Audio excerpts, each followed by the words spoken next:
কাঁচা ফুলে সজ্জিত বাসর ঘরে আধহাত ঘোমটা টেনে বসে আছে ন্যালি। বাইরে প্রচণ্ড শীত, দাঁতে দাঁতে বাড়ি খাবার উপক্রম। ন্যালির ইচ্ছে হলো শাড়ি গহনা না পাল্টে লেপ মুড়ি দিয়ে শুয়ে ঘুমোতে, কিন্তু অভিরূপের জন্য হলো না। বাসর ঘরে নববধূ ফেলে কোথায় যেন কোন রাজকার্য হাসিল করেছে কে জানে। ঘুম ভরা চোখে বার কয়েক হামি তুলল ন্যালি। এরপর হাঁটু ভাঁজ করে তাতে কপাল ঠেকিয়ে চোখ বুঝল। সারফরাজ আর অভিরূপ মুখোমুখি দাঁড়িয়ে। অভিরূপের হাতে একটা প্যাকেট গুঁজে দিয়ে সারফরাজ বুক উঁচিয়ে বলল, বিড়াল কিন্তু আজই মারতে হবে বুঝলি, নয়তো পুরুষ মানুষের দাম থাকে না। অভিরূপ ভ্যাবলাকান্তের ন্যায় শুধালো, বিড়াল না মারলে কী হবে? সারফরাজ ইতিউতি তাকালো অভিরূপের প্রশ্নের পর ফিসফিস করে বললেও, নয়তো আজীবন তোকে কথা শোনাবে। তোর ক্ষমতা নিয়ে উঁচু গলায় কথা বলবে। মেয়েদের সামনে যত ক্ষমতাবান থাকা যায় ততই মঙ্গল বুঝলি। অভিরূপ তাজ্জব হয়ে জিজ্ঞেস করলো, তুই বিড়াল মেরেছিলি? সূচক শব্দ উচ্চারণ করে সারফরাজ চোখ টিপলোর পর বলল, শুধু বিড়াল না বদ্দা, আরও অনেক কিছু মেরেছি। ওসব জেনে তোর লাভ নেই। অলমোস্ট 12টা বেজে গেছে। তোর যেই বউ গিয়ে দেখবি ঘুমিয়ে পকাত। বিড়াল মারতে চাইলে তাড়াতাড়ি বউয়ের কাছে যা, আর বিড়াল না মেরে রাতভর মশা মারতে চাইলে এখানে দাঁড়িয়ে থাক, আমি গেলাম। অভিরূপকে আর কোনো কথা বলার সুযোগ দিল না সারফরাজ। বড় বড় পা ফেলে চলে এলো। বিয়ে খেয়ে রূপকথা তার মা বাবার সাথে বাড়ি ফিরে গেছে। কমিশনার বেটা বদের হাড্ডি, আর একটু দেরি হলেই আর গেট খুলবে না। ইদানিং বউ ছাড়া ঘুমানো যায় না। তন্মধ্যে হাটকাঁপুনি শীতের রাত, এমন নিষ্ঠুর রাতে বউ ছাড়া থাকা তো তোর কল্পনা করলেও বুক খুঁতাসনে পড়ে। কিন্তু কমিশনারের ধান্দা একটাই, কি করে সারফরাজকে কষ্ট দেওয়া যায়। সারফরাজ চোখের আড়াল হতেই তপ্ত শ্বাস ফেলে বাড়ির ভিতর ঢুকলো অভিরূপ। বাড়িখানায় একদম শুনশান নীরব। অভির মা অসুস্থ মানুষ, বিয়ের কাজ শেষ করে তিনি ঘরে গিয়ে দুয়ার দিয়েছেন। অভিরূপের ছোট বোন অন্তু ন্যালিকে অভির ঘরে দিয়ে নিজেও তার ঘরে গিয়ে দুয়ার দিয়েছে। এই শহরে অভিরূপদের কোনো আত্মীয় স্বজন নেই। গ্রামে দূর সম্পর্কের এক চাচা আছে শুধু। ভদ্রলোক পা ভেঙে ঘরে বসে আছেন, তাই বিয়েতে আসতে পারেননি। আপাতত নতুন দম্পতিকে কোনো প্রকার বিরক্ত বা অস্বস্তিতে ফেলার মতো কেউ নেই এই বাড়িতে। নিঃশব্দে সিঁড়ি মারিয়ে নিজ কক্ষের সামনে এসে হাজির হলো অভি। বুকটা কেমন তোলপাড় করছে আজ। পাগলি মেয়েটা আজ অভির দখলে। মনে কেমন এক অদ্ভুত ভালো লাগা মিশ্রিত সুখ বয়ে বেড়াচ্ছে। দরজায় অল্প কড়া নেড়ে গলা খাকাই দিল অভিরূপ। এরপর দরজা ধাক্কা দিয়ে ভেতরে ঢুকলো। আলোকিত কক্ষে প্রবেশ করে বিছানার পানে তাকাতেই সারফরাজের বলা কথাটা কানে ভেসে এলো অভিরূপের, তোর যেই বউ গিয়ে দেখবি ঘুমিয়ে পড়েছে। অভিরূপের মাঝে মাঝে সারফরাজকে সব জানতা মনে হয়, নইলে দুনিয়া সম্পর্কে এত ধারণা তার কোত্থেকে এলো? তার বাসর ঘরে তার স্ত্রী ঘুমিয়ে পড়বে এটা সারফরাজ কীভাবে জানলো? নিজের মনের এলোমেলো অদ্ভুত প্রশ্ন সাইডে সরিয়ে শেরওয়ানির বোতাম খুলতে খুলতে অভিরূপ বিছানার কাছে এসে দাঁড়ালো। এরপর হাত বাড়িয়ে ন্যালির মাথায় স্পর্শ করে ডাকলো, ন্যালি ঘুমাচ্ছ? আকস্মিক কারো হাতের স্পর্শে হকচকিয়ে উঠল ন্যালি। নিজেকে কোনো মতো ধাতস্থ করে সামনে মুখ তুলে তাকাতেই শ্যামবর্ণের মায়াবী মুখের মানুষটির সাথে চোখাচোখি হলো। অভিরূপের মুখশ্রী জুড়ে আজ নতুন এক সৌন্দর্য ধরা দিয়েছে। তাকে দেখতে বড্ড আকর্ষণীয় লাগছে। অভিরূপ তার স্বামী এটা মনে পড়তেই ন্যালির হাত পা কেঁপে উঠল। সেই সাথে চোখ মুখ হলো ফ্যাকাশে। অভিবোধ টের পেল ন্যালির ভেতরের অবস্থা, তাই নমনীয় গলায় বলল, চলো ফ্রেশ হয়ে ঘুমোবে। ন্যালি মাথা ছাকালো, এরপর বিছানা থেকে নেমে উঠে দাঁড়ালো। ন্যালি আর অভিরূপ মুখোমুখি হতেই ন্যালির বাহু আলতো করে ধরে অভিরূপ বলল, তোমায় খুব সুন্দর লাগছে ন্যালি, একদম হাতে বানানো পুতুলের মতো। এখনও বিশ্বাস হচ্ছে না তুমি আমার স্ত্রী? ন্যালি অল্প হাসলো। অভিরূপ হাতের আজলায় ন্যালির সফেদ মুখটা ধরে কপালে চুমু খেলো। আবেশে চোখ বন্ধ করে ফেললো ন্যালি। অভিরূপ ঘোরলাকা চোখে সেই সৌন্দর্য কিনে নিল। এরপর চোখের পাতায় চুমুকে বলল, চলো ফ্রেশ হয়ে নামাজ পড়ি। ন্যালি মাথা কাত করে সায় জানিয়ে লাগেজ থেকে এক সেট জামা নিয়ে ওয়াশরুমে ঢুকে গেল। ন্যালি যেতেই বেডসাইড টেবিলের উপর নজর গেল অভিরূপের। টেবিলে এক গ্লাস জাফরান মিশ্রিত দুধ, ফল আর মিষ্টি রাখা। টেবিল থেকে নজর সরিয়ে গায়ের জামা খুলে বাইরের ওয়াশরুমে ঢুকে গেল সে। প্রায় মিনিট 20 পর গায়ে একটা লং টি শার্ট আর প্লাজো পরে চুল মুছতে মুছতে বেরিয়ে এলো ন্যালি। অভিরূপ বসে যেন তারই অপেক্ষা করছে। ন্যালিকে দেখেই উঠে দাঁড়ালো অভিরূপ। এরপর জায়নামাজে গিয়ে বলল, উজু করছো? হ্যাঁ বোধক মাথা নাড়ালো ন্যালি। অভি হাত ইশারায় বলল, ঠিক আছে চলো। অভির পাশে দাঁড়িয়ে দুরাকাত নফল নামাজ শেষ করে মোনাজাত ধরল ন্যালি। অভি তার মোনাজাতের সমস্ত দোয়া ন্যালির মোনাজাতে ঢেলে দিয়ে বলে উঠল, সমস্ত দোয়া তোমাকে দিয়ে দিলাম, স্বামী সন্তান নিয়ে সুখী হও। মোনাজাত শেষ করে প্রশস্ত হাসল ন্যালি। এরপর জবাবে বলল, তোমার সমস্ত দোয়া কবুল হোক, আমিন। ধীরে ধীরে রাত বাড়ল, সেই সাথে বাড়ল শীতের প্রকোপ আর হিম বাতাস। গোসল করার কারণে ন্যালির ঠোঁট কেঁপে কেঁপে উঠল, সেই সাথে কালো হয়ে এলো হাত। অভিরূপ ন্যালির বরফসম হাত নিজের হাতের মুঠো নিয়ে বলল, কম্বলের নিচে এসো। ন্যালি অভিরূপকে অনুসরণ করে বিছানায় উঠে বসল। অভিরূপ শুয়ে নিজের পাশের জায়গা ন্যালিকে নির্দেশ করে বলল, আমার কাছে এসো। অভিরূপের পাশে শোয়ার কথা চিন্তা করতে ন্যালির গাল রক্তি মাথায় ছেয়ে গেল, সেই সাথে বুকে ভয় এসে হানা দিল। অভিরূপ ন্যালির হাত ধরে টেনে জোর করে নিজের পাশে শুইয়ে ন্যালির পেট জড়িয়ে ধরল। এমন সময় হো হো করে হেসে উঠল ন্যালি। পেটে তার অসহনীয় সুরসুরি। অভিরূপ বুঝতে পেয়ে হাত সরিয়ে নিল। এরপর ন্যালির গলার ভাঁজে মুখ ডুবাতে চাইল। এবারও চিংড়ি মাছের মতো লাফিয়ে হেসে উঠল ন্যালি। অভিরূপ শক্ত হাতে ন্যালির মুখ চেপে ধরে বলল, হুশ, সবাই জেগে যাবে, প্লিজ এভাবে হেসো না। ন্যালির চোখ বুজে আশ্বস্ত করলো অভিকে। অভিরূপ ন্যালির মুখ থেকে হাত সরিয়ে ন্যালির হাত নিজের হাতের করপুটে নিয়ে বলে উঠল, তোমার কি আরও সময় চাই ন্যালি? বোকা ন্যালি কি বুঝলো কে জানে, সে ফট করে উত্তর দিল, না, আমার সময় চাই না। অভিরূপ ঠোঁট টিপে লজ্জা আড়াল করে বলে উঠল, আর ইউ শিওর? ন্যালি ঠোঁট উল্টে বলল, হ্যাঁ। ন্যালির সম্মতি আছে ভেবে ন্যালির একান্ত কাছাকাছি এলো অভিরূপ। এরপর ন্যালির টি শার্টের ভেতর হাত ঢোকালো। ন্যালির মেদহীন নরম উদরখানা ছুঁয়ে দিতে চাইল পরম ভালোবাসায়, কিন্তু এবারও অভিকে বোকা বানিয়ে খিলখিল করেও হেসে উঠল ন্যালি। অভিরূপ চোখ বুজে পরম আবেশে ন্যালির ঠোঁটে ঠোঁট ছোঁয়ালো। এরপর গলার ভাঁজে কানে। অভির ছোঁয়া যত গাঢ় হলো, ন্যালির হাসি তত মাত্রা ছাড়ালো। চূড়ান্ত অস্থিরতা যখন অভিরূপের দেহে ছড়িয়ে গেল, সেই অস্থিরতায় পানি ঢেলে উঠে বসে পেট চেপে ধরে খিলখিল করে হেসে উঠল ন্যালি। অভিরূপ তপ্ত শ্বাস ফেলল।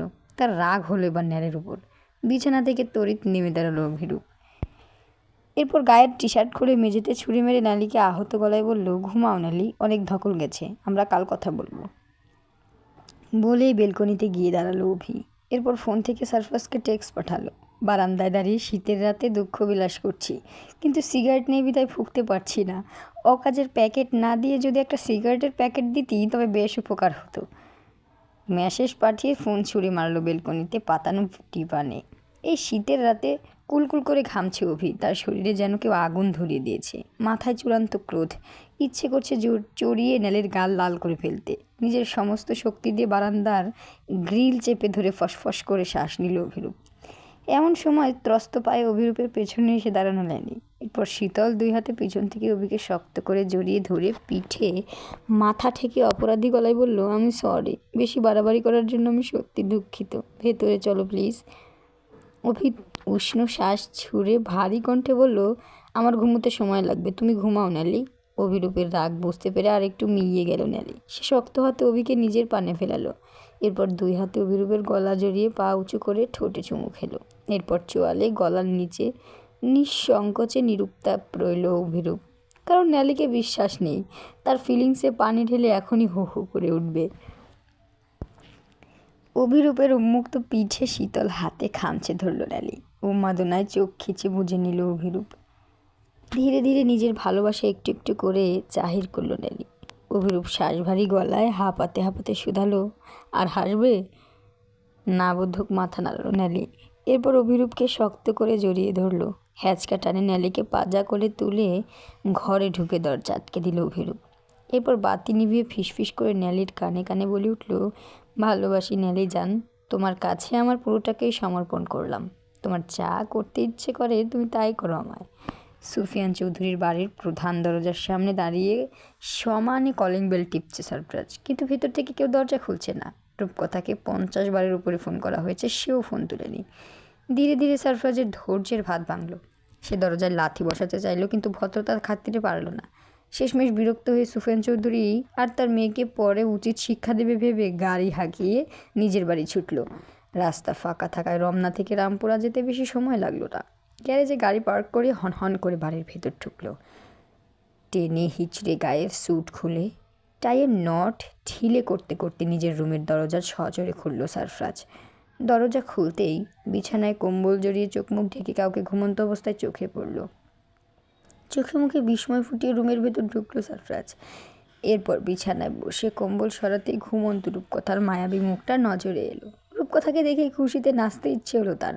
শ্বশুর নামক অসুর যে তার বউকে আটকে রাখতে পারেনি ভেবেই আনন্দে লাফাতে ইচ্ছে করলো তার। গায়ের পোশাক খুলে ছটফট ফ্রেশ হয়ে রূপকথার পাশে চুপটি করে শুলো সারফরাজ। এরপর বিছানায় বসে কম্বল সরাতেই ঘুমন্ত রূপকথার মায়াবী মুখটা নজরে এলো। রূপকথাকে দেখেই খুশিতে নাচতে ইচ্ছে হলো তার। শ্বশুর নামক অসুর যে তার বউকে আটকে রাখতে পারেনি ভেবেই আনন্দে লাফাতে ইচ্ছে করলো তার। গায়ের পোশাক খুলে ছটফট ফ্রেশ হয়ে রূপকথার পাশে চুপটি করে শুলো সারফরাজ। এরপর রূপকথাকে নিজের বাহু ধরে এনে ঠোঁটে আলতো ভালোবাসার পরশেকে শান্তির শ্বাস ছাড়ল। সারফরাজের বুকে মুখ লুকিয়ে সারফরাজকে শক্ত করে জড়িয়ে ধরে ঘুম কণ্ঠে কথা শুধালো, এত দেরি কেন করলে? রূপকথার মুখের উপর থেকে লেপ্টে থাকা চুল যত্নের সহিত সরাতে সরাতে সারফরাজ বলল, তোমার বাপের বাড়িতে গিয়ে কলিং বেল বাজাচ্ছিলাম। রূপকথা হামি তুলে বলল, বাসায় তো কেউ নেই, তুমি ফোন তুলে নেই কেন বউজান? সারফরাজ ফোন করেছে আর সে টের পায়নি ভেবেই রূপকথার ঘুম ছুটল। সে বড় বড় চোখ করে উঠে বসে বিছানা হাতড়ে ফোন খুঁজল, কিন্তু বিছানায় ফোন নেই। ভ্রু কুচকে চিন্তিত ভঙ্গিতে বিছানা ছেড়ে নামলো রূপকথা। এরপর কাবার্ডে রাখা ব্যাগখানা বের করে তাতে হাত ঢুকালো। ভেতরে সাইলেন্ট করা ফোন। রূপকথা ফোন বের করে সাইলেন্ট মোড সরিয়ে ব্যস্ত গলায় বলল, একদম মনে ছিল না। আর এটা সাইলেন্ট হয়েছে কিভাবে? অনেক অপেক্ষা করেছো তাই না? সরি রাজামশাই, বলেই সারফরাজের বুকে খুঁজল। রূপকথাকে কম্বল দিয়ে জড়িয়ে বুকে টেনে নিয়ে মাথায় বিলি কাটতে কাটতে সারফরাজ বলল, হুশ, সরি বলে না। সব সরি আমি বলবো, তুমি শুধু খবরদারি করবে আমার উপর। আমাকে শাসন করার পুরো ক্ষমতা তোমার হাতে সঁপে দিয়েছি আমি। তোমার কাছে ফিরতে আমার বড্ড দেরি হয়ে গিয়েছে। আমাকে ছাড়া এই কনকন ঠান্ডায় তোমার একা ঘুমোতে হয়েছে। দাও, শাস্তি দেয় আমাকে। রূপকথা সারফরাজের নাকে নাক ঘষে বলে উঠল, আজ শাস্তি দেবার মুড নেই, শরীর ক্লান্ত, অন্য দিন দেবো। সারফরাজ দুস্তু হেসে ফট করে বলে উঠল, তবে কাল। রূপকথা সারফরাজের বুকে আলতো করে কয়েক ঘা লাগিয়ে বলে উঠল, শাস্তির নাম করে খালি ফায়দা লুটানা, ছুটাচ্ছি, দাঁড়াও। ভোরের কুয়াশা হটিয়ে তেজি সূর্য কিরণ ছড়ালো, তখন ঘুম ভাঙল সারফরাজের। রূপকথা এখনও ঘুমে বিভর। সন্তপর্ণে রূপকথার মাথার নিচ থেকে নিজের ঝিম ধরা হাতটা বের করলো সারফরাজ। এরপর রূপকথার কপালে ভালোবাসার পরশ বুলিয়ে বেরিয়ে গেল ঘর ছেড়ে। কিন্তু ফ্রি হ্যান্ড এক্সারসাইজের উদ্দেশ্যে গার্ডেন এরিয়ার দিকে এলো সারফরাজ। বাগানের কোণে হালকা জগিং করতেই দেখা মিলল সুফিয়ান চৌধুরীর। সকাল সকাল শ্বশুরমশাইকে বাগে পেয়ে ঠোঁটে প্রশস্ত হাসি ফুটল সারফরাজের। ছোট ছোট দৌড়ে সুফিয়ান চৌধুরীর পেছন দাঁড়িয়ে সারফরাজ খোশ মেজাজে বলে উঠল, মেয়ের লেজ ধরে আমাকে জ্বালাতে চলে এসেছেন তাই না? আকস্মিক সারফরাজের গলা পেয়ে পেছন ফিরলেন সুফিয়ান চৌধুরী। এরপর চোখ মুখ কুচকে বাজখাই গলায় বললেন, দিলি তো আমার সুন্দর সকালটা খারাপ করে, ধুর। সারফরাজ কিটকিটিয়ে হেসে বলে উঠল, মেয়েকে ছাড়া এই 1 মাস কেমন লিখেছে শ্বশুরব্বা? যেমনই লাগুক, তোকে বলবো কেন? তুই আমার কে? আমার ভালো লাগা মন্দ লাগায় কি আসে যায় তোর? তুই তো আমার জনম জনমের শত্রু। সে যাই হোক, মেয়েটাকে এভাবে বশ না করলেও পারতি। এই যা, আমি আবার কি করলাম? তেতে উঠলেন সুফিয়ান চৌধুরী। তাতে দাঁত কিরমির করে মুখ ভেঙচে বললেন, কচি খোকা, তাজা মাছ উল্টে খেতে জানে না, অথচ কাঁটা সহ চিবিয়ে খায়। তোকে ফেলে মেয়ে আমার কিছুতেই ও বাড়িতে থাকবে না। এই শীতের রাতে বিয়ে বাড়ি থেকে জোর করে ধরে বেঁধে আমাকে আর তোর শাশুড়িকে এখানে নিয়ে এসেছি। মেয়েটা তো এমন ছিল না, আমার মাথাটা পুরো খেয়ে নিয়েছিস তুই, হারামজাদা। বউ তার একনিষ্ঠ ভক্ত ভেবেই সারফরাজের পেটে প্রজাপতি হয়ে উঠল। ভনিতা শেষ করে সুফিয়ান চৌধুরী সিরিয়াস গলায় শুধালেন, ক্যালিফোর্নিয়া ফিরবি কবে? সামনে রূপকথার এক্সাম আছে, তুই এভাবে ওর কাছে থাকলে ওর পড়া হবে না। মেয়েটা পড়াশোনা সব চাঙ্গে তুলে বসে আছে। সারফরাজ লম্বা শ্বাস ফেলল। এরপর বলল, আগামী মাসেই চলে যাব, একেবারে লম্বা সময়ের জন্য, ফিরব মাস 6 পর। বিজনেস সামলানো টাফ হয়ে যাচ্ছে ভাবে। সুফিয়ান চৌধুরী কিছুক্ষণ ইতস্তত করে বলে উঠল, 2 দিন পর তোকে ঘরে নতুন মেহমান আসবে, তাকে তোর এই কালো অধ্যায় দেখিয়ে বড় করবি? সারফরাজ তাৎক্ষণিক মাথা নেড়ে বলে উঠল, আমি কখনো কোনো নিরীহ নিরাপরাধ অসহায় নির্দোষ মানুষের পান নেননি কমিশনার সাহেব। আমার সন্তান আমার কালো অধ্যায় নয়, আমার নীতিতে বড় হবে। যে ভালো করবে তার সামনে তালি বাজাবে, যে অন্যায় করবে তাকে জ্যান্ত পুঁতে দেবে, আর পিঠ পিছে যে বিশ্বাসঘাতকতা করবে তার জন্য একটাই শাস্তি, মৃত্যু।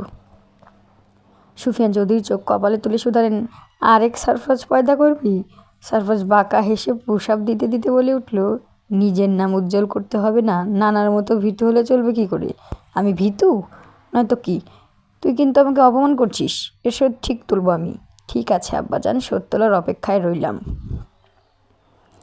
চুপ কথাকে এয়ারপোর্টে বিদায় জানাতে এসেছে রুদ্র।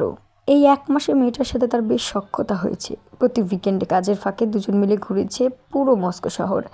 চুপকথার সঙ্গে অ্যাটেন্ড করেছে তার এক্সিবিশনে। শুধু তাই নয়, চুপকথার হয়ে জনসমক্ষে তুলে ধরেছে চুপকথার পেইন্টিংয়ের মর্মার্থ।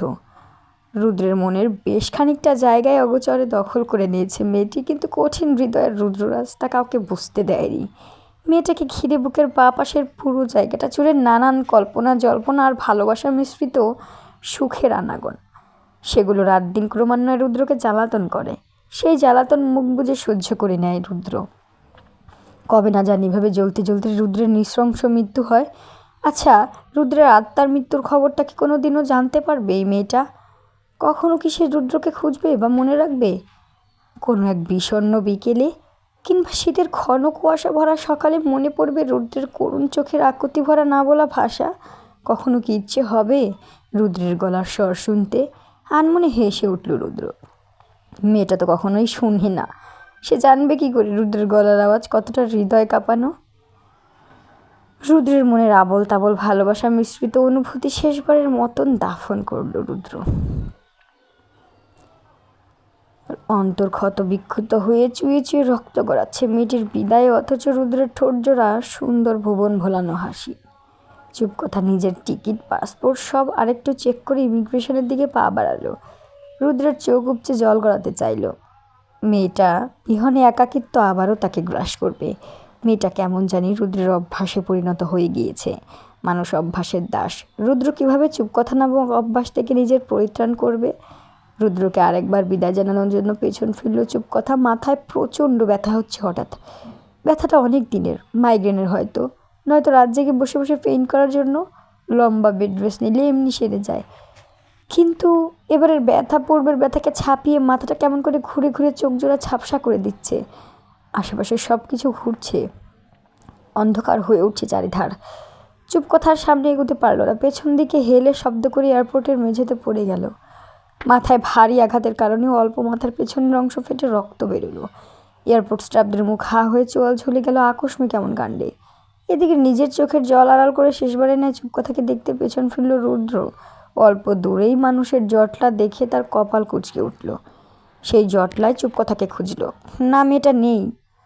কি এক মন কামড়ে দৌড়ে ভিড়ের মাঝে এলো রুদ্র। ধাক্কা দিয়ে মানুষ সরিয়ে নিজে তাকাতেই তার মস্তিষ্ক টনটনে ব্যথায় ছেয়ে গেল। এয়ারপোর্ট পুলিশকে নিজের কাটশো করে চুপকথাকে পাজা কলা করে তুলে নিল রুদ্র। পুলিশ এমার্জেন্সি অ্যাম্বুলেন্স কল করলেন। হাতে তুলে চুপকথাকে নেওয়া হলো মস্কোর বড় প্রাইভেট হসপিটালে। ডক্টর নার্সদের ছোটাছুটি দেখে হতভম্ব হয়ে ওয়েটিং চেয়ারে বসে রইল রুদ্র। ঘটনা কি ঘটছে কিছু তার বোধগম্য হচ্ছে না। মেয়েটাকে এই কদিনে একবারও অসুস্থ দেখেনি সে। এমনকি তার কোনো বিশেষ রোগ আছে এই বিষয়ে রুদ্রকে কিছু জানায়নি চুপকথা। তবে হলোটা কি? নেহাত এমনকি অজ্ঞান হওয়া ছাড়া বড় কিছু। ঘন্টা 5 পর একজন ডক্টর দৌড়ে এসে উদ্ভ্রান্ত গলায় শুধালো, পেশেন্টের ফ্যামিলি মেম্বার আছেন? রূপকথার ফ্যামিলি সম্পর্কে কথায় কথায় জেনেছে রুদ্র। মেয়েটার মা নেই, শুধু বাবা আছেন। ভদ্রলোক হারামজাদা বিজনেসম্যান। ক্যালিফোর্নিয়াতে তাদের বসবাস। স্ত্রী হারিয়ে ছন্নছাড়া জীবন লিড করেন, কিন্তু মেয়ের ভালোবাসার ব্যাপারে কোনো কমতি নেই তার। মেয়ের ইচ্ছে তার ইচ্ছে। মেয়ের স্বপ্ন পূরণের কোনো কমতি রাখেননি তিনি। মেয়েকে উঠতে দিয়েছেন মেয়ের ইচ্ছে মতো। ভদ্রলোক আপাতত বিজনেস ট্রিপে মালদ্বীপে আছেন, ফিরবেন আরও সপ্তাহখানেক পরে।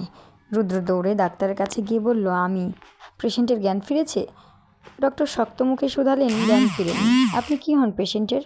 এই প্রশ্নের জবাব দিতে কিছুটা ইতস্তত হলো রুদ্র। এরপর জড়তা মিশ্রিত গলায় বলল, ফ্রেন্ড। ডক্টর ঠোঁট গোল করে গাল ফুলিয়ে শ্বাস ছেড়ে বলে উঠলেন, তার মা বাবাকে লাগবে। রুদ্র চট করে উত্তর করলো, তার মা নেই, বাবা বিজনেস ট্রিপে আছে, আউট অফ নেটওয়ার্ক। আমি একজন স্পেশাল নিউরোলজিস্ট। আপনি কোনো ভনিতা না করে আমাকে নির্দ্বিধায় সব বলতে পারেন। ডক্টর হাতে থাকা দুটো রিপোর্ট রুদ্রের পানে এগিয়ে বলল, ইমার্জেন্সি কেসে টেস্টগুলো করিয়েছিলাম আমরা, বলতে পারেন সন্দেহ থেকেই। যেহেতু আপনি একজন নিউরোসার্জন, তাই রিপোর্ট বোঝানোর কোনো দরকার নেই আপনাকে। প্লিজ রিপোর্ট দুটো একটু খুলে দেখুন। রুদ্র ভয়ার্ত কম্পিত চিন্তিত ভঙ্গিতে রিপোর্ট দুটো হাতে নিল। এরপর তাতে নজর বোলালো। রিপোর্ট দেখে রুদ্রের মাথা ঘুরে গেল, সেই সাথে টকটকে লাল হলো চোখ জোড়া। রুদ্রের এই মুহূর্তে বাচ্চাদের মতো কাঁদতে ইচ্ছে করছে, কিন্তু বড্ড বেমানান লাগবে। ভারী হাহাকার মিশ্রিত শ্বাস ফেলে ডক্টরকে উদ্দেশ্য করে রুদ্র বলে উঠল, টিউমারের গ্র্যান্ড লেভেল 1-এ আছে এখনও, আর তেমন বড়ও হয়নি, এটা অপসারণযোগ্য। এত ছোট টিউমারে ক্যান্সার হয়নি এখনও, যতটুকু আমার মন বলছে। যেহেতু টিউমার রক্তনালী স্পর্শ করেনি সেহেতু লাইফ রিস্ক ফ্রি। আপনি প্লিজ আরও কিছু 3D টেস্ট বায়োপসি আর পেট স্ক্যানের টেস্টগুলো করান। রুদ্রের কথার ধরনে উপস্থিত ডক্টর বুঝে গেলেন সামনে দাঁড়ানো সুদর্শন যুবক সাধারণ কোনো ডক্টর নয়। মাথা সম্পর্কে এবং চিকিৎসা সম্পর্কে তার জ্ঞানের বিস্তার ব্যাপক। তাই সময় ব্যয় না করে ডক্টর ভেতরে চলে গেলেন। ডক্টরের যাবার পানে তাকিয়ে তপ্ত শ্বাস ফেলে করিডোর জুড়ে পায়চারি করতে লাগলো রুদ্র। তার মন বলে উঠল, বিধাতা বোধ হয় তোর কপালে শুধু হতাশা আর দুঃখই লিখে রেখেছে রুদ্ররাজ। নয়তো সবাই এত সুখী, তুই কেন তো দুঃখী? তোর সংস্পর্শে যেই আসে সেই হারিয়ে যেতে চায়। তোর ছোঁয়া বড্ড কুৎসিত আর ভয়ানক। বিছানায় আস করে পা ভাঁজ করে বসে ল্যাপটপে নিজের বিজনেস শেয়ার চেক করছে সারফরাজ। এখানে বসে বসে কাজ সামলাতে তাকে বড্ড হিমশিম খেতে হচ্ছে। খুব শীঘ্রই ক্যালিফোর্নিয়া ফিরে যাওয়া উচিত। এদিকে রূপকথাকে ছেড়ে বাথরুমেও যেতে ইচ্ছে করে না। ক্যালিফোর্নিয়া তো দূর কি বাত, মেয়েটার সামনে আবার এক্সাম আছে। সারফরাজ এখানে থাকলে তার পরীক্ষায় বসা হবে না। দুজন দুজনকে পাগলের মতো ভালোবাসে, এটাই কাল হয়ে দাঁড়াচ্ছে পড়াশোনার মাঝে। মনে মনে পণ করেছে সারফরাজ সে আগামী সপ্তাহে ক্যালিফোর্নিয়া ফিরে যাবে। এদিকে অ্যাঞ্জেলো, তাকেও অনেক দিন ধরে আদর করা হচ্ছে না। সারফরাজের উপর তার আকাশসম রাগ। ইদানিং ভিডিও কল সারফরাজকে দেখলে সে দাঁত খেঁচিয়ে চলে যায়। সারফরাজের ভাবনার মাঝেই সেখানে গুটি গুটি পায়ে হাসি মুখে উপস্থিত হলো রূপকথা। সুন্দরী বউকে কোলে তুলে চুমু না খেলে সারফরাজের মনটা কেমন আনচান করে। কি করছো? শিশুসুলভ গলায় শুধালো রূপকথা। সারফরাজ হাত বাড়িয়ে রূপকথাকে টেনে নিজের কোলে বসিয়ে টপাটপ গালে ঠোঁটে কপালে চুমু খেলো। এরপর বলল, কাজ করছি। আমার চাইতে কাজ বেশি গুরুত্বপূর্ণ? সারফরাজ জিভ কেটে মাথা চাকিয়ে বলল, মোটেও না।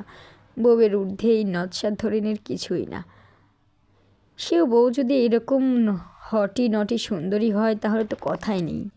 বলেই রূপকথার গলায় মুখ ডুবালো সারফরাজ। রূপকথা প্রশ্ন হলো এই উত্তরে। এরপর মুখ কী যেন ফন্দি করল। চট করে উঠে দাঁড়ালো সারফরাজের বাহু ভেদ করে। এরপর সরল গলায় বলল, সারফরাজ হাত পাতো। হাত পাতলে কি হবে? ল্যাপটপের কাজে পুনরায় মনোনিবেশ করে উদাস ভঙ্গিতে কাজে ডুবে শুধালো সারফরাজ। ছোট বাচ্চার নাই ঠোঁট উল্টে রূপকথা আদরে ভঙ্গিতে বলল, আরে পাতোই না। সারফরাজ ঠোঁটের কোণে প্রশস্ত হেসে কাজ ফেলে রূপকথার পানে ঘুরে হাত বাড়িয়ে বলল, কোনো সারপ্রাইজ? রূপকথা মাথা ঝাঁকিয়ে বলল, চোখ বন্ধ করো। সারফরাজ সব কটা দাঁত বের করে চোখ বুঝে ফকিরের ন্যায় হাত পেতে রইল রূপকথার পানে। যদি কোনো সারপ্রাইজ পাওয়া যায় এই লোভে, কারণ মাঝে মাঝে চোখ মুখে কাপড় বেঁধে ভালোবাসা দেয় রূপকথা। বেশ লাগে ওসব দুষ্টু দুষ্টু ভালোবাসা, শরীরে অনন্য শিহরণ জাগে। সারফরাজ হাত বাড়াতেই দুষ্টু হেসে সারফরাজের হাতের উল্টো পিঠ চেপে ধরল রূপকথা। এরপর গলা খেঁকড়ে খাক খাক করলো। সারফরাজের শক্ত প্রশস্ত হাতের তালু ভরে থুতু পেলে হো হো করে হেসে উঠল রূপকথা। হাতে উষ্ণ তরলের অনুভূতি পেতেই লাফিয়ে উঠল সারফরাজ। চোখ মুখ খুলে হাতের তালুভর্তি থুতু দেখে মাথা ঘুরে উঠল তার। যতক্ষণে সারফরাজ বিছানা ছেড়ে তড়িঘড়ি করে উঠে দাঁড়ালো ততক্ষণে রূপকথা পগার পার। চোখ মুখ বিকৃত করে হাত উঁচুতে তুলে রূপকথার পিছু পিছু নেমে এলো ড্রয়িং রুমে। কিন্তু আশেপাশে নেই রূপকথা। হয়তো মায়ের ঘরে গিয়ে দরজা আটকেছে। আজকাল মেয়েটির ছেলে মানুষই বেড়েছে খুব। প্রাণাধিক প্রিয় মানুষটির সংস্পর্শে থাকলে মন থেকে আপনা আপনি এসব ছেলে মানুষই আসে। এগুলোতে বিরক্তির চাইতেও ভালোবাসা কাজ করে বেশি। এদিকে সারফরাজদের বিশাল ডাইনিং এরিয়ার টেবিল চেয়ারে বসে আছেন আয়েশ করে পরাটা আর কষা মাংস খাচ্ছেন সুফিয়ান চৌধুরী। মায়ের রান্নার লাজবাব। কর্নেল সাহেবের রান্না খেয়ে স্ত্রীর বসে থেকেছেন এই ব্যাপারে চোখ বন্ধ করে নিশ্চিত সুফিয়ান চৌধুরী। প্রতিদিন দুটো করে রুটি খান তিনি। তবে এ বাড়িতে আসার পর থেকে বেআইনের হাতের 6-7 পিস রুটি আর গরুর মাংস সাঁটাচ্ছেন তিনি। সুফিয়ান চৌধুরীকে খোশ মেজাজে পরোটা চিবুতে দেখে সারফরাজ দৌড়ে গিয়ে সেই থুতুওয়ালা হাতে গিয়ে বলে উঠল, একটু হোয়াইট সস দিন আব্বা, আপনার মেয়ে তৈরি করেছে, বেশ সুস্বাদু। জামাইয়ের আচরণে খুব বেশি খুশি হলেন সুফিয়ান চৌধুরী। মনে মনে জামাইয়ের সুগন্ধি সোয়াগ কেলে একটু দোয়াও করলেন। এরপর মুখে এক পিস মাংস চালান করে খুশিতে সারফরাজের হাতের পানে তাকালেন। সারফরাজের হাতের তালুতে তরল পদার্থ দেখে কিছুক্ষণ নাক ফুঁক ছিটকে অদ্ভুত ভঙ্গিতে বসে রইলেন সুফিয়ান চৌধুরী। এরপর জিভ উল্টে ইয়াক শব্দ করলেন। নির্বিকার হাসি খুশি সারফরাজের হাতের তালু দেখেই বমি পেয়ে গেল সুফিয়ান চৌধুরীর। তিনি ওয়াক ওয়াক শব্দ করতে করতে খাবার ছেড়ে দৌড়ে বেসিংয়ে গেলেন। এরপর আরও কয়েক দফা ওয়াক ইয়াক করলেন, কিন্তু পেট গলিয়ে কিছু বেরোলো না। সকালের ব্রেকফাস্টে সারফরাজের হাত ঠুকিয়ে খাবারের স্বাদ পণ্ড করার দায়ে সুফিয়ান গলা বাড়িয়ে অভিশাপ দিলেন। তোর ছেলে তোকে পায়খানা থেকে গু তুলে খাওয়াবে, দেখিস বজ্জাত হতচ্ছাড়া। আমার পিছনে সারাক্ষণ লেগে থাকার মজা তখন টের পাবি। তখন আমি কি করব জানিস? বাসি ফু দিব আর হাততালি দিয়ে তোর ছেলেকে দ্বিগুণ উৎসাহ দেব। প্রাণপ্রিয় স্ত্রীর থুতু হাতে নিয়ে খুশি মনে এক গালে হাত চেপে বসে রইল সারফরাজ। যেন কত দামি কিছু হাতে নিয়ে বসে আছে সে। সুফিয়ান ন্যাপকিনে মুখ হাত মুছে না কুচিয়ে ঘৃণা প্রকাশ করে শুধালেন, মনে হচ্ছে আমার মেয়ের থুতু হাতে পেয়ে আকাশের চাঁদ পেয়েছিস, এত খুশি? সারফরাজ অবাক চোখে থুতুর পানে তাকিয়ে বলে উঠল, আপনার মেয়ে যখন ছোট ছিল তখন আরও কিছু এই হাতে ধরতে হয়েছে আমাকে কমিশনার সাহেব। এগুলো ভালোবাসা। আমার ভালোবাসার সামনে আপনার ভালোবাসা তুচ্ছ, ফিকে। আমার সবটা দিয়ে আমি আপনার মেয়েকে ভালোবাসি। এই যে থুতু দেখছেন, যেটা দেখে আপনার বমি পেল, এটা দেখে আমার আনন্দ হচ্ছে।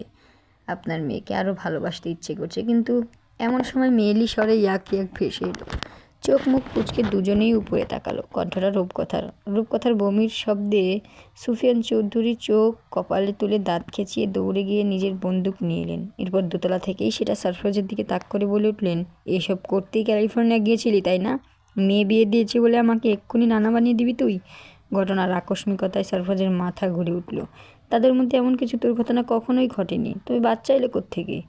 মায়া আর রেখা কোনো মতে রূপকথার বমি থামিয়ে চিন্তিত হলেন। কিন্তু রূপকথা পুনরায় বমি করে ঘর ভাসিয়ে নিতে পড়ল। মায়া রিস্ক নিতে চাইলেন না। তিনি সারফরাজকে কড়া গলায় আদেশ দিলেন হসপিটালে নিয়ে যেতে। সম্মিত ফিরে পেতে গাড়ি হকিয়ে রূপকথাকে নিয়ে ছুটল হসপিটালে। এদিকে সুফিয়ান চৌধুরী ঘেমে নিয়ে একাকার। হসপিটালের সকলের সামনেই হাইপার হয়ে যাচ্ছেন তিনি। আজ বোধহয় সারফরাজ গ্যারা করে পড়ল। সে শ্বশুরের প্রতি নমনীয় হলো, তার মুখ শুকিয়ে ছোট হলো। সুফিয়ান চৌধুরী থেকে থেকে সকলের অলক্ষ্যে বন্দুক দেখাচ্ছেন সারফরাজকে, আর দাঁত মুখ কামড়াচ্ছেন। একটু পর ডক্টর এসে বললেন, ভয়ের কিছু নেই, গ্যাস ফর্ম পড়েছে, ঠিকমতো খাওয়া দাওয়া করেনি তাই এমনটা হয়েছে। সারফরাজ ধপ করে বসে পড়ল ওয়েটিং চেয়ারে। সুফিয়ান চৌধুরী বন্দুক কোমরে গুজে ফিসফিস করে বলে উঠলেন, বেঁচে গেলি, নয়তো এটা তোর পেছনে ভরে দিতাম। মনিটরের এক নাগার বিপ বিপ শব্দ বৃহৎ ওটি রুমের চারিধারে কেমন ভয়ানক গর্জন তুলেছে। অপারেশন টেবিলে অচেতন চুপ কথা। ডাক্তারগণ নিজেদের ইউনিফর্ম পরে ধীরে ধীরে ঢুকছেন ওটি কক্ষে। সবশেষে এলো রুদ্ররাজ। চুপ কথাকে ঘুমন্ত অবস্থায় দেখে তার কেমন ভয় লাগলো। তার পুরো শরীর অসাড় হয়ে চোখ ঝাপসা হলো। মাথাটাও আজ কাজ করছে না, সব কিছু তালগোল পাকিয়ে যেতে চাইছে। ওটির বাইরে চুপকথার বাবা তসবি হাতে সমানে পায়চারি করছেন। ভদ্রলোক বিশেষ অনুরোধ করছেন হসপিটাল কর্তৃপক্ষকে যাতে তাকে মেয়ের পাশে অ্যালাউ করা হয়, কিন্তু হসপিটাল রাজি হয়নি। দীর্ঘ সময়ের জটিল অপারেশন। ডক্টর স্প্যাটিটো বাইরের মানুষ না থাকাই উত্তম অপশন। সহকারী ডক্টর সব কিছু চেক করে রুদ্রের উদ্দেশ্যে বলল, স্যার আপনি খুলিটা ওপেন করুন। সহকারী ডক্টরের কথা খানা শুনে রুদ্রের সমস্ত শরীর ঝাঁকুনি দিল। সে ভয় পেল। প্রথমবারের মতো স্পেশাল দক্ষ নিউরোসার্জন ডক্টর রুদ্ররাজ চৌধুরী ভয় পেল। তার বোধ বুদ্ধি সব হারিয়ে গেল। হৃৎপিণ্ডের মধ্যে অসহনীয় তোলপাড়, হাত পা রীতিমতো কাঁপছে, ঘুরে উঠছে মাথা। সমস্ত ডাক্তারি বিদ্যা যেন ভুলে গেল সে। স্মৃতিভ্রম মানুষের ন্যায় কেমন ফাঁকা ফাঁকা অপরিচিত লাগছে সব কিছু। কিসের ভয় আজ কাবু করছে বিচক্ষণ দক্ষ শান্ত সুকৌশলী এই তরুণ ডাক্তারকে? নিজেকে অল্প সামলে কম্পিত হাতে ধারালো স্ক্যালপেল তুলে নিল রুদ্র। প্রচুর ঠান্ডায় তার শরীর উত্তপ্ত গ্রীষ্মের দুপুরের তাপমাত্রার ন্যায় ঘেমে উঠছে। হাতে যেন শক্তি নেই। রুদ্র ফাঁকা ঢোক গিলল। এরপর স্ক্যালপেল অপর ডক্টরের হাতে এগিয়ে দিয়ে বলল, প্লিজ ডক্টর আপনি করুন, আমি এখনও প্রিপেয়ার্ড না, আমার আরেকটু সময় লাগবে। উক্ত ডক্টর কথাটি শুনে বিস্মিত হয়ে বলল, এখানে এই কাজে আপনার হাত ভালো, এটাই আমরা সবাই জানি, আপনি পারবেন, প্লিজ একটু কোঅপারেট করুন। লম্বা শ্বাস নিন, ব্রেন শান্ত রাখুন। রুদ্র হাত গুটিয়ে কিছুক্ষণ নিশ্চুপ রইল। এরপর একটা কেচি দিয়ে রূপকথার বাহুতে শক্ত আঘাত করলো।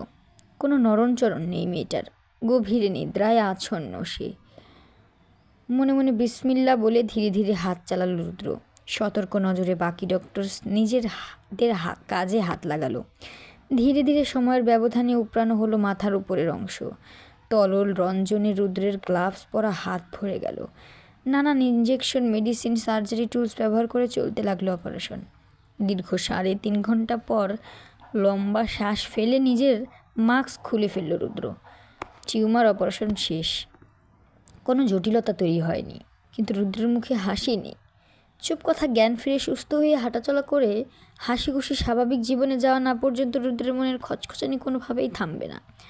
অপারেশন লাইট বন্ধ হতেই রুদ্র আদেশ দিল, পেশেন্টকে আইসিইউ কেবিনে শিফট করুন, 2 দিন অবজারভেশন প্রয়োজন। নার্স আর ওয়ার্ড বয়ের সহায়তায় দক্ষ হাতে আলগোচা চুপকথাকে তোলা হলো স্ট্রেচারে। এরপর ছুটল আইসিইউ কেবিনে। রুদ্র ক্লান্ত শরীরে বের হতেই চুপকথার বাবা দৌড়ে ক্রন্দনরত স্বরে শুধালেন, ডক্টর, আমার মেয়ে। রুদ্র শান্ত গলায় জবাব দিল, ভয় নেই আঙ্কেল, অপারেশন সাকসেসফুল হয়েছে। আমি কাল চুপকথার কেবিনে ঢুকবার ব্যবস্থা করে দেব আপনাকে, আর চাইলেও দেখতে পারবেন না। ভদ্রলোক ছোট বাচ্চার ন্যায় মেনে নিলেন রুদ্রের কথা। এরপর ধপ করে বসে গেলেন ওয়েটিং চেয়ারে।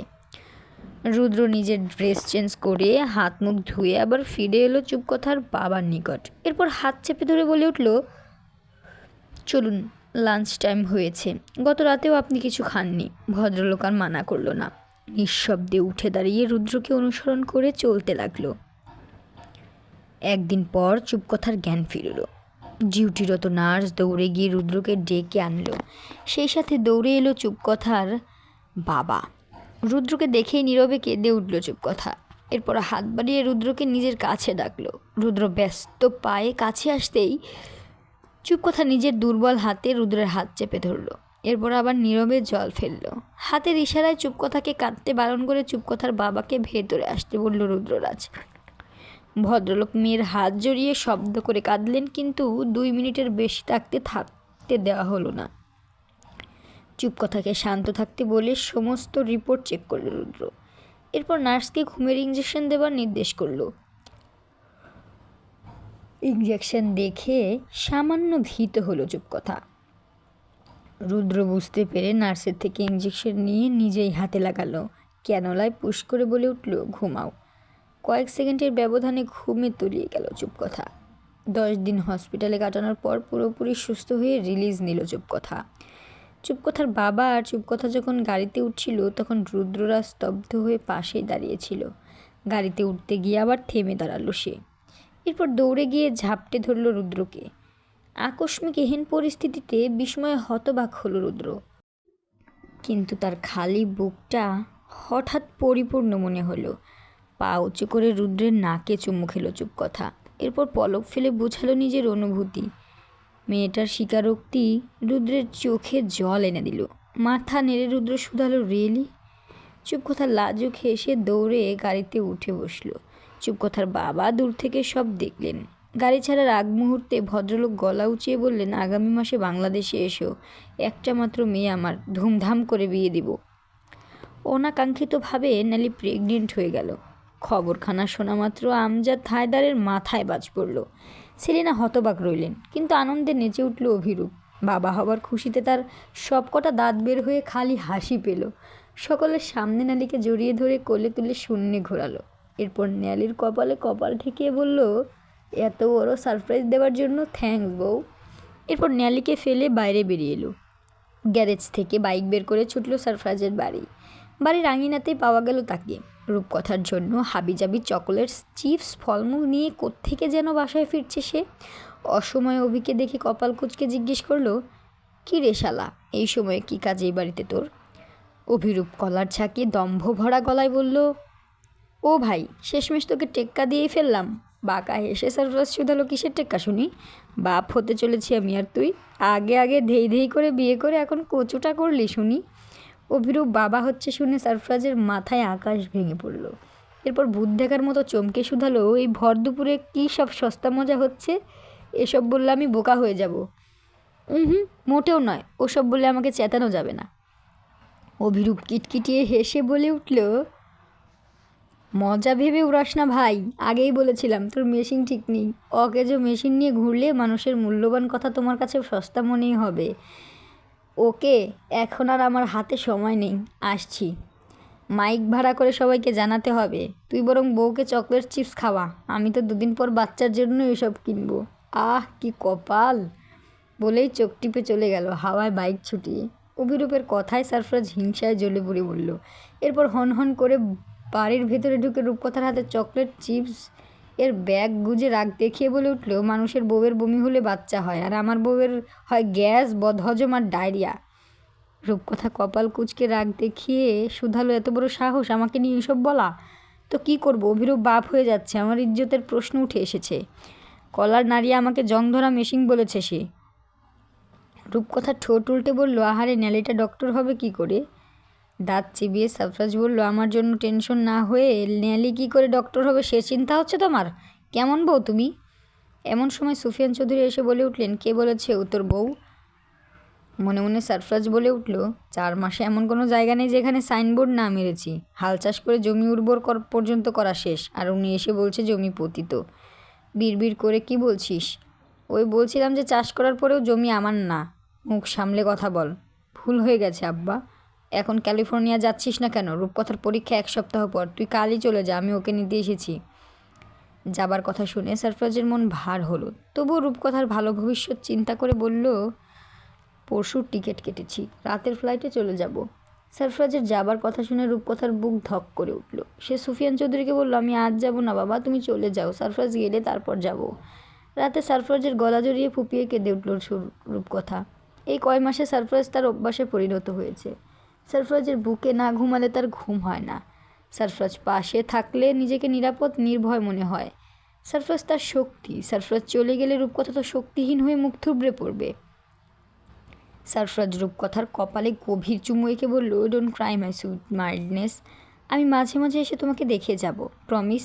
আর তোমাকে ছাড়া থাকতে আমারও কষ্ট হবে। নিদারুণ যন্ত্রণা মিশ্রিত মুহূর্ত কাটবে প্রতিদিন, তোমাকে ছাড়া প্রতিটা শ্বাস ফেলতেও কষ্ট হয় আমার। সেখানে এতদিন থাকা ইম্পসিবল। আর তুমি তো জানো তোমার জন্য আমি কতটা ম্যাড। বলে রূপকথাকে নিজের কোলে বসিয়ে শক্ত করে চেপে ধরে পিঠে মুখ গুজল।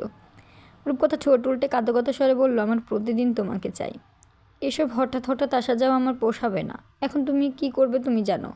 সারফরাজ ঘুর লাগানো গলায় বলল, এত প্রশ্রয় দিও না ওয়াইল্ড ক্যাট, একদম মেরে ফেলবো তাহলে। জানো তো তোমাকে অসহায়ভাবে খুন করতে আমি কতটা পছন্দ করি। রূপকথা ফিসফিস করে বলল, আমি তো তোমার হাতে প্রতিনিয়ত খুন হতে চাই। ঠিক আছে, ওখানে বিজনেস ক্লোজ করে চলে আসবো খুব শীঘ্রই। সত্যি? সারফরাজ রূপকথার কানে ফিসফিস করে বলে উঠল, তিনি সত্যি। এরপর হাতের অবাধ্য বিচরণে এলোমেলো করে তুলল রূপকথাকে, ভাসালো সুখের সাগরে। রুদ্র এসে দাঁড়ালো মায়াকুঞ্জের সামনে। এরপর দুরু দুরু বক্ষে বাড়ির ভেতর ঢুকলো। ড্রয়িং রুমে কাজ করছিলেন মায়া। মায়াকে দেখে লজ্জায় আড়ষ্ট হয়ে গলা খাকারি দিল রুদ্ররাজ। এরপর ডেকে উঠল, ফুপি। রুদ্রের ডাক পেয়ে চমকে উঠলেন মায়া। এরপর রুদ্রের কাছে দৌড়ে গিয়ে বুকে জড়িয়ে বলে উঠলেন, আমার আব্বা, এতদিন পর ফুপিকে মনে পড়ল। রুদ্র মায়াকে শক্ত করে চেপে ধরে নীরব অশ্রু বিসর্জন দিল। এরপর ধরে আসা গলায় বলল, আমাকে তোমার নিজ হাতে বিয়ে দেবে ফুপি? তুমি ছাড়া তো আমার কেউ নেই, আমার মা হবে ফুপি। মায়া শব্দ করে কেঁদে মাথা চাকালেন। এরপর বলে উঠলেন, সারফরাজের মতো করে আনন্দে ধুমধামে বিয়ে হবে তোর। আমার বউ আমার বাড়িতে উঠবে, নিয়ে চল আমায় মেয়ের বাড়িতে। 1 বছর পর ফিরল সারফরাজ। মুখোমুখি দাঁড়িয়ে আছে সারফরাজ আর সুফিয়ান চৌধুরী। সুফিয়ান চৌধুরীকে শক্ত করে বুকে জড়িয়ে সারফরাজ বলে উঠল, শুদ্ধ পুরুষ হয়ে ফিরে এসেছি বাবা, আপনি আমাকে আর খারাপ মানুষ বলতে পারবেন না। সমস্ত পাপের কারবার ওখানেই দাফন করে এসেছি। সুফিয়ান চৌধুরী শক্ত করে সারফরাজকে জড়িয়ে ধরে কেঁদে বলে উঠলেন, আমি জানতাম তুই এভাবেই ফিরবি। তোর প্রতি আমার যে অগাধ বিশ্বাস বাবা। যা, বাড়ি যা, আমি কিন্তু শীঘ্রই নানা হতে চাই। সারফরাজ উচ্ছ্বসিত চোখে মুখে ঠোঁটের কোণে হাসির রেখা টেনে বেরিয়ে গেল সুফিয়ান চৌধুরীর বাংলো থেকে। তাকে খুব দ্রুত বাড়ি ফিরতে হবে। ছোট বউটা যে অধীর হয়ে অপেক্ষার প্রহর গুনছে। তাকে বুকে জড়ালে তবেই নিববে দীর্ঘদিন ধরে জ্বলে থাকা হুতাশন। আই এম কামিং ডিয়ার রূপকথা। My sweet madness. চেকমেট গল্পটা আপনারা সবাই অনেক পছন্দ করেছেন আর আমাকে পর্যাপ্ত ভালোবাসাও দিয়েছেন। এর জন্য আপনাদের কাছে আমি চিরকৃতজ্ঞ। আপনারা কে কোথা থেকে চেকমেট গল্পটি শুনেছিলেন অবশ্যই কমেন্ট বক্সে জানাবেন। পরের পর্বতে আপনাদের নাম মেনশন করব আমি। আসতে চলেছে চেকমেট 2। ততদিন অপেক্ষা করুন। ধন্যবাদ সবাইকে। আসসালামু আলাইকুম।